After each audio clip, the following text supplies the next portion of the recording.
que aliás o amigo Marcelo respondeu aqui, e uma das coisas que eu falei dele, assim, feliz, que eu falei que ele é branco, mas curtia os baile black, por quê?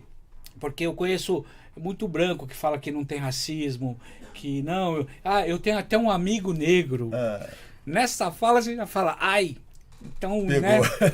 Então, é como eu falei, eu tinha falado, acho que não sei se foi com a Joyce, com o Rapping Hood, que, por exemplo, as pessoas às vezes ficam até com medo de falar, aquele negro, meu amigo é negro, não sei o que, não sei o que. Eu falei que o problema não está se falar se é negro, se é preto. Eu falo preto, eu falo negro. Não é isso. O problema está em como vai falar. A gente já sente ao falar. Tanto é que, por exemplo, nos Estados Unidos, os negros não gostam de ser chamados de niggas pelos brancos. Mas se um chega e fala, o negrão chega no outro lá, a niggas, tá tudo normal. Entende? É quase isso no Brasil também, nessa questão de... Aí o branco fica perdido, se vai falar o negro, se não vai falar negro, se vai falar preto, se não vai falar preto. O racismo já tá ali. Você já viu, o cara tem medo de falar, ele já é racista. O Getúlio, eu tenho acostumado agora, quando o pessoal pergunta assim, como é que eu chamo? Eu chamo de preto ou de negro? Eu falo, chama pelo nome. Pronto. Você não vai errar. Chama a pessoa pelo nome, que você tem certeza absoluta que você vai acertar. Se você não souber o nome, você pergunta, como é seu nome? Ô Getúlio... Não, perfeito, mas tem uns que tem essa dúvida, até na hora de falar mesmo. Por exemplo, que o cara sabe que eu sou um defensor, então aí, mas ao mesmo tempo ele me acha branco, então ele tem a coragem de perguntar pra mim. Não, mas se eu falar, quando eu for falar, que ele fala da raça em algum motivo, né? Então ele fala, mas eu falo raça negra ou eu falo preto, o que eu falo, então, afinal de contas? Ô Getúlio, você escutou muito isso, cara? Assim, você escutou muito isso assim? Esse cara que pergunta assim, ele já é racista, bicho, já complicou. Você já escutou muito isso, Getúlio? Assim, o Getúlio, mas você não é preto. Você escutou muito isso durante a sua vida, assim? Olha, eu escuto. Ainda escuta? Ainda escuto, né? Então, e ao mesmo tempo, assim, eu vivi algumas ambiguidades, né? Às vezes eu tava... já tive no meio de branco, considerado muito branco, então eu tinha que defender os negros, né? Já tive no meio de branco também discriminado, já fui. Meu, interior é o pior. Interior eu já me senti na pele mesmo, né? Porque eu sou negro, mas muita gente considera eu branco. Mas no interior, pronto, eu sou negrão mesmo. Aí discrimina, a gente sente na pele. Na Europa também, tá? Na Europa eu tive o maior preconceito que eu passei mesmo foi numa loja na Europa, tava eu e minha esposa.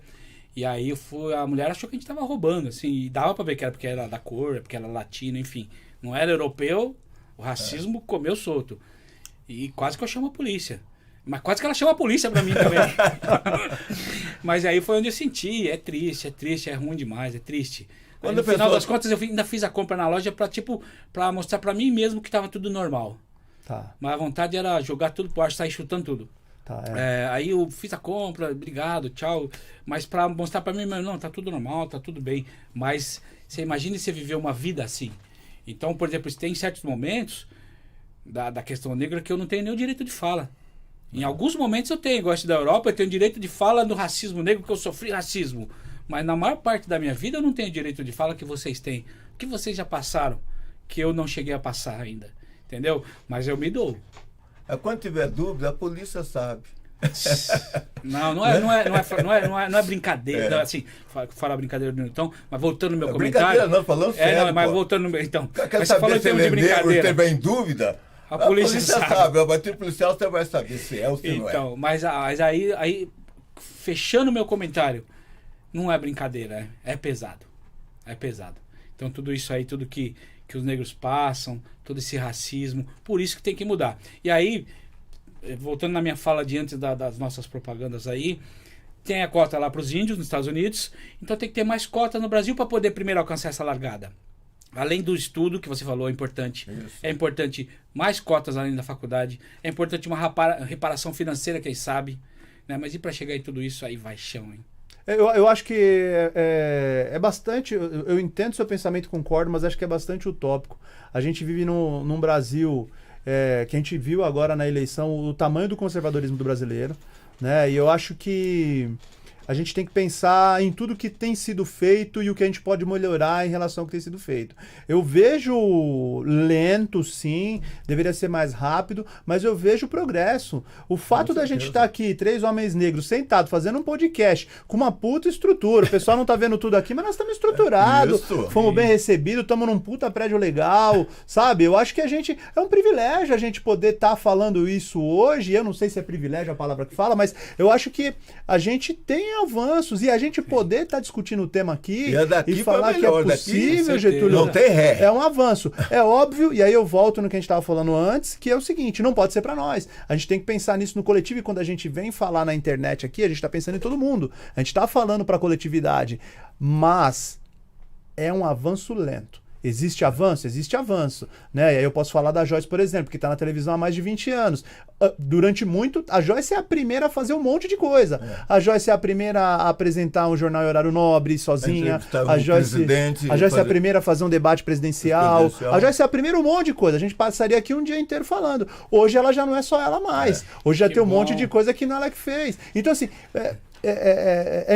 Foi importante ela ser a primeira em muitas coisas? Foi, mas é importante a gente ver essa galera nova. A gente estava assistindo televisão esses dias e a gente estava vendo esse jornal, né? E a quantidade de meninas e meninos negros que estão no jornal. Que bacana. E agora vou completar isso tudo que você falou também. Olha que legal pra gente fechar esse podcast nesse formato. O que você falou, fantástico. Realmente, olha quem está aqui nesse podcast, olha como estamos, quem somos, né? E vamos olhar para o nosso lado agora também. A Joyce Ribeiro, né? Uma jornalista conceituada. Aí eu tava com o nosso amigo Rapping Hood, conceituado em tudo quanto é meio aí social, artístico.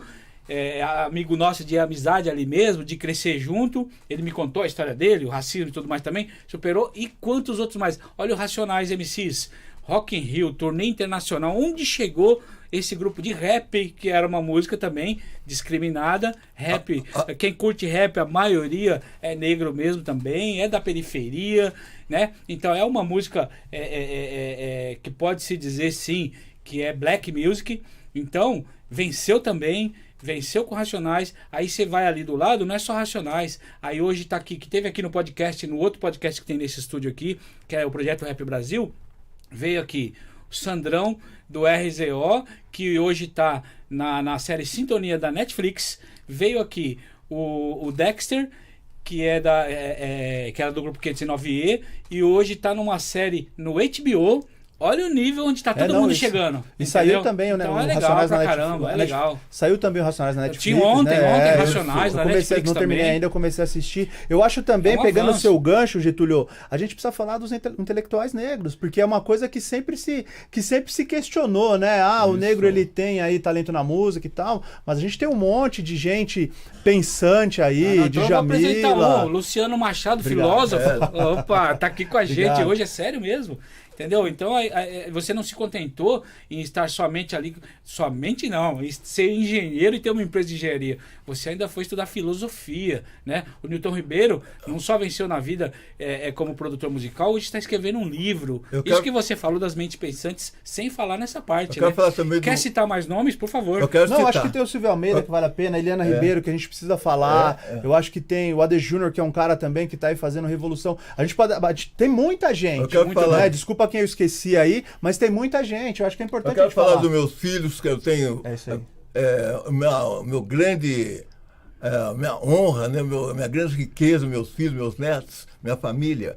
O meu filho Otávio, que é um grande odonto, né? Chegou da Alemanha domingo, onde foi fazer um curso maravilhoso de implantodologia, né? O Gustavo, que ele é um internacionalista, ele é um cara das relações internacionais. Relações internacionais. Então, eu tenho que... Foi muito sofrido, mas gratificante. A vida me deu tudo de bom.